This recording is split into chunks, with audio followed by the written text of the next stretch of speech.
அஸ்ஸலாமு அலைக்கும் வரஹ்மத்துல்லாஹி தஆலா வபரகாத்துஹு. அஊது பில்லாஹி மினஷ் ஷைத்தானிர் ரஜீம். பிஸ்மில்லாஹிர் ரஹ்மானிர் ரஹீம்.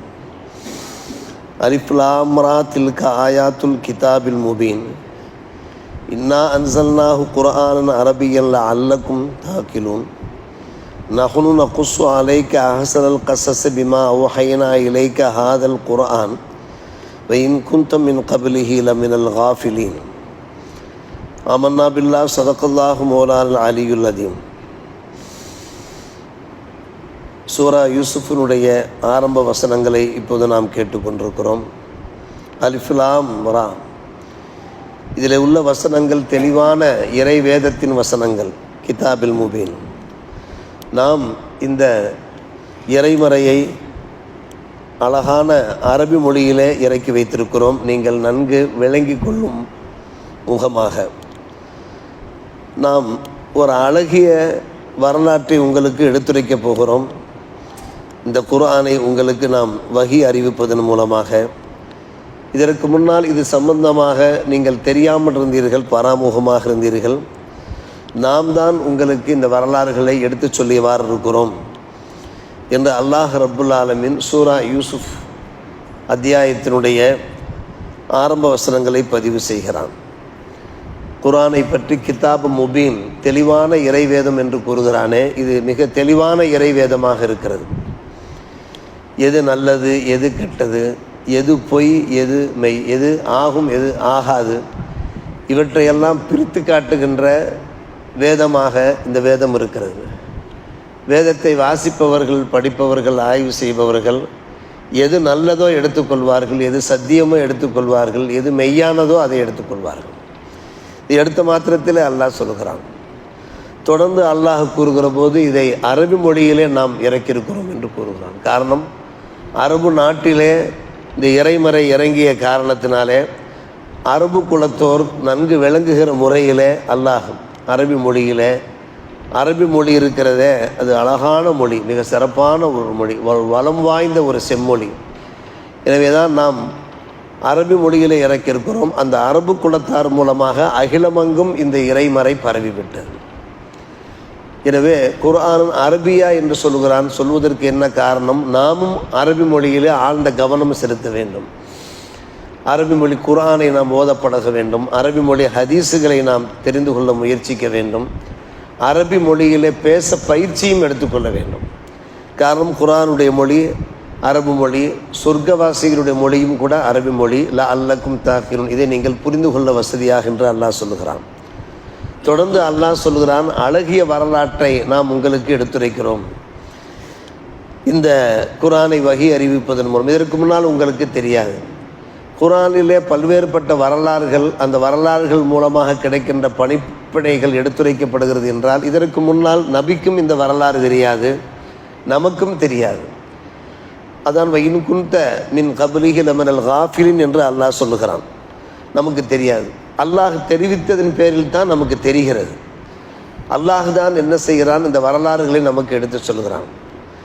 நிறைய இறை தூதர்களுடைய வரலாறுகள் எடுத்து சொன்னால்லாம் அந்த வரலாறுகளில் யூசுப் நபி அலைஹிஸ்ஸலாமுடைய வரலாற்றை மட்டும் அஹ்ஸனுல் கஸஸ் என்று கூறுகிறான், அழகிய வரலாறு என்று கூறுகிறான்.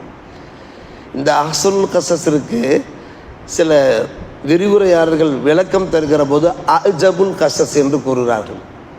ஆச்சரியமிக்க வரலாறு, வியக்கத்தகு வரலாறு என்று கூறுகிறார்கள்.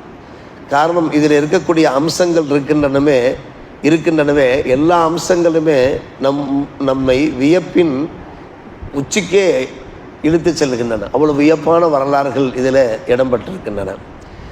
இந்த வரலாற்றில் அல்லாஹ் ரப்புல் ஆலமீன் நபி யாக்கூப் அலைஹிஸ்ஸலாம் அவருடைய அருமை புதல்வர்களை பற்றி பேசுகிறான், அரசர்களை பற்றி பேசுகிறான், வணிகர்களை பற்றி பேசுகிறான், ஜீவராசிகளை பற்றி அல்லாஹ் பேசுகிறான். இதை தாண்டி அன்பான பெருமக்களே, சிறைக்கூடத்தை பற்றி பேசுகிறான், உறவுகளை எப்படி பேணுவது, உறவுகளை பேணுவதை பற்றி பேசுகிறான். இப்படி வரிசையாக அடுக்கிக் கொண்டே போகலாம். சூரா யூசுஃபினுடைய அந்த ஒவ்வொரு ஆயத்தையும் நாம் தஃப்சீர் செய்கிற போது இந்த உண்மைகளை நாம் இன்ஷா அல்லாஹ் நாம் பார்த்து கொள்ளலாம். இப்படிப்பட்ட பல்வேறு அம்சங்கள் அமையப்பட்டதாகத்தான் இந்த சூரா இருக்கிற காரணத்தினாலே இந்த சூராவுக்கு அல்லாஹ் எப்படி பெயர் சூட்டுகிறான்? அஹ்ஸனுல் கஸஸ், வரலாறுகளிலே மிக சிறந்த வரலாறு என்று. என்ன காரணம்? இந்த வரலாற்றிலே சம்பந்தப்பட்ட எல்லோருமே ஒரு நேரம் வருகிற போது அவருடைய வாழ்க்கை ஒரு சுபிட்சமாக மாறிவிட்டது. யூசுப் அலைஹிஸ்ஸலாம் ஆரம்பத்தில் துன்பப்பட்டார்கள், பின்பு அவர்கள் மன்னராக திகழ்ந்தார்கள். அதே போன்று யாக்கூப் அலைஹிஸ்ஸலாம் அவர்கள் துன்பப்பட்டார்கள். கடைசி காலத்தில் அவர்களுக்கு நிறைய ஆறுதல்கள், சமாதானங்கள் கிடைத்தன. அதை தாண்டி அன்பான பெருமக்களே, அவருடைய அன்பு சகோதரர்கள் யூசுப் அலைஹிஸ்ஸலாம் அவர்களுக்கு எதிராக நடந்தவர்கள் பின்னால் அவர்கள் இறைநேசர்களாக, இறை நெருக்கமுடையவர்களாக ஆகிவிட்டார்கள். அதை தாண்டி ஒரு பணியால், அரசருக்கான ஒரு பணியால், மது பரிமாறக்கூடிய பணியால், அவர் ஜெயிலில் அடைக்கப்பட்டிருக்கிற போது யூசுப் அலைஹிஸ்ஸலாம் அவர்களை அணுகி அவருடைய பழக்க வழக்கங்களை, பண்பாடுகளை பார்த்து அவர் இஸ்லாத்தை தழுவிவிட்டார். இதை தாண்டி அன்பான பெருமக்களை, எந்த அரசர் கனவுகள் கண்டு அந்த கனவுக்கான பலனை பல பேரிடத்தில் கேட்டு சரியான முறையில் அந்த பலன்கள் கிடைக்காத காரணத்தினாலே யூசுப் அலைஹிஸ்ஸலாம் மூலமாக அந்த பலன்களை, சரியான பலன்களை பெற்று, கனவின் பலன்களை பெற்று ஆச்சரியப்பட்டு அவர் கடைசி காலத்தில் இஸ்லாத்தை தழுவிவிட்டார். அந்த நாட்டு மன்னரே இஸ்லாத்தை தழுவிவிட்டார். எனவே இந்த வரலாற்றோடு சம்பந்தப்பட்டவர், சொல்லப்போனால் யூசுப் அலைஹிஸ்ஸலாமுடைய துணைவியும் கூட அவர்கள் என்னவாகிவிட்டார்கள்? ஒரு சிறந்த மூமினாக ஆகிவிட்டார்கள் என்றெல்லாம் நாம் பார்க்கிறோம். எனவே இந்த வரலாறோடு சம்பந்தப்பட்டவர்கள் எல்லோருடைய எதிர்கால வாழ்க்கையும் சுபிட்சமாக, சுகந்தமாக, ஆனந்தமாக அமைந்திருந்தது காரணத்தினாலே அஹ்ஸனுல் கஸஸ் என்று அல்லாஹ் பேசிக்கொண்டிருக்கிறான். அன்பு சகோதரர்களே, இந்த அஹ்ஸனுல் கஸஸில் யூசுப் அலைஹிஸ்ஸலாத்து வஸ்ஸலாம் தம்முடைய வாழ்க்கையில் சந்தித்த போராட்டங்கள் கொஞ்சம் நஞ்சமல்ல. நிறைய போட்டி பொறாமைகள், கள்ளம் கபடம், இந்த கள்ளம் கபடத்தை எல்லாம் கடந்து வந்தார்கள். போட்டி பொறாமையெல்லாம் கடந்து வந்தார்கள்.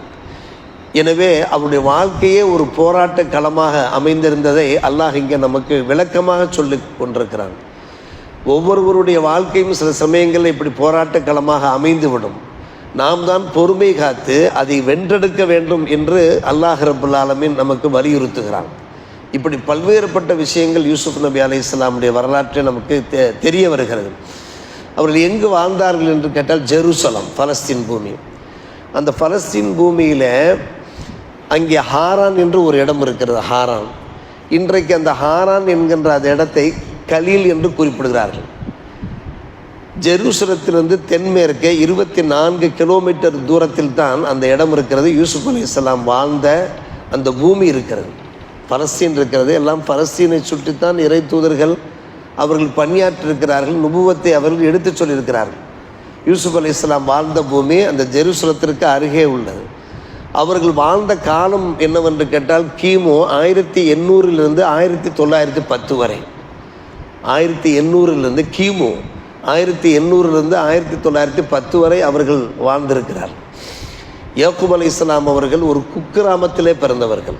யூசுப் அலைஹிஸ்ஸலாமுடைய அன்பு தந்தை யாக்கூப் அலைஹிஸ்ஸலாம் இருக்கிறார்களே, ஒரு குக்கிராமத்தில் பிறந்து வாழ்ந்தவர்கள், வளர்ந்தவர்கள். நாகரிகம் இல்லாத ஒரு கிராமம், ஆனால் நாகரிகத்தின் தொட்டில் என்று சொல்லப்படுகிற இன்றைக்கு மிஸ்ர் பிரதேசம் இருக்கிறதே, அதை பற்றி ஆய்வாளர்கள் வர்ணிக்கிற போது நாகரிகத்தின் தொட்டில். கடைசியிலே அந்த காலத்திலே அந்த குக்கிராமத்திலிருந்து வெளியேறி மிஸ்ர் பூமியிலே அவர்கள் குடியேறி வாழ்ந்தார்கள் என்றெல்லாம் குர்ஆனில் மிஸ்ர் என்கிற அந்த வார்த்தை வருகிறதை எடுத்த மாத்திரத்தில் அவர்கள் மிஸ்ரு அந்த அந்த மாநகரத்தில் அவர்கள் பிறக்கவில்லை, வாழவில்லை, வளரவில்லை. மாறாக ஒரு கிராமத்தில் வளர்ந்தவர்கள் ஒரு நகருக்கு வந்து அந்த நகர் மக்களுக்கு அவர்கள் சிறந்த உபதேசங்களை செய்து கொண்டிருந்தார்கள் என்றெல்லாம் நாம் பார்க்கிறோம். இப்படி யூசுப் அலைஹிஸ்ஸலாமுடைய வரலாறு இந்த முழு சூறாவில் நமக்கு முழுமையான முறையில் எடுத்துரைக்கப்பட்டிருக்கிறது. அல்லாஹ் ரப்பல் ஆலமீனுடைய நோக்கம் என்னவென்று கேட்டால், எத்தனையோ இறை தூதர்கள் அவர்களை பற்றி உங்களுக்கு தெரியாது, வரலாறுகள் தெரியாது, அதில் கிடைக்கின்ற பாடங்கள் தெரியாது, நாம் தான் உங்களுக்கு தெரிவித்து கொண்டிருக்கிறோம். இன்றைக்கு பைபிளில் ஜோசப் என்று சொல்கிறார்கள் யூசுப் அலைஹிஸ்ஸலாம் அவர்களை. ஆனால் ஜோசப் வேறு, யூசுப் வேறு. என்ன காரணம்? ஜோசப்பை பற்றிய அவருடைய தகவல் இருக்கிறதே யூசுப் அலைஹிஸ்ஸலாமுடைய வரலாற்றோடு இணையவில்லை. நமது அருள்மறை இறைமறையிலே யூசுப் அலைஹிஸ்ஸலாம் அவர்களை பற்றிய வரலாறுகள் நெடுக இடம்பெற்றிருக்கிறதே. அதில் பல்வேறுபட்ட உயர்ந்த விஷயங்கள், உன்னத விஷயங்கள் நமக்கு எடுத்துரைக்கப்படுகிறது. அது போன்ற விஷயங்கள் அதில் இல்லாததன் காரணமாக இருவரும் ஒருவர் அல்ல என்று நம்முடைய இஸ்லாமிய ஆய்வாளர்கள் எடுத்துரைத்து கொண்டிருக்கிறார்கள். யூசுப் அலைஹிஸ்ஸலாம் வேறு, யாக்கூப் அலைஹிஸ்ஸலாம் அவர்களுக்கு பிறந்த அந்த புதல்வர். அவருடைய வாழ்க்கையினுடைய ஒவ்வொரு அம்சம் இருக்கிறதே அவர்கள் காலத்தை சார்ந்தவர்களுக்கு மட்டுமன்று, இன்றைய காலத்தை சார்ந்தவர்களுக்கு மட்டுமல்ல, முக்காலமும் உள்ள அத்தனை மக்களுக்கும் அதிலே ஒரு சிறந்த படிப்பினை இருக்கிற காரணத்தினால்தான் யூசுப் அலைஹிஸ்ஸலாமுடைய வரலாற்றை அல்லாஹ் ரப்புல் ஆலமீன் அஹ்ஸனுல் கஸஸ் என்று இங்கே எடுத்துரைத்து நாம் பதிவு செய்கிறானே. எனவே அந்த வரலாற்றை வாசிப்போம், சுவாசிப்போம், அதில் கிடைக்கிற படிப்பினைகளை நாம் உள்வாங்குவோம், வாழ்க்கையில் கடைபிடிப்போம். அல்லாஹ் நம்ம எல்லோருக்கும் நல்லூர் புரிவானாக. வாஹிர் தாவானா அல்ஹம்துலில்லாஹி ரப்பில் ஆலமீன்.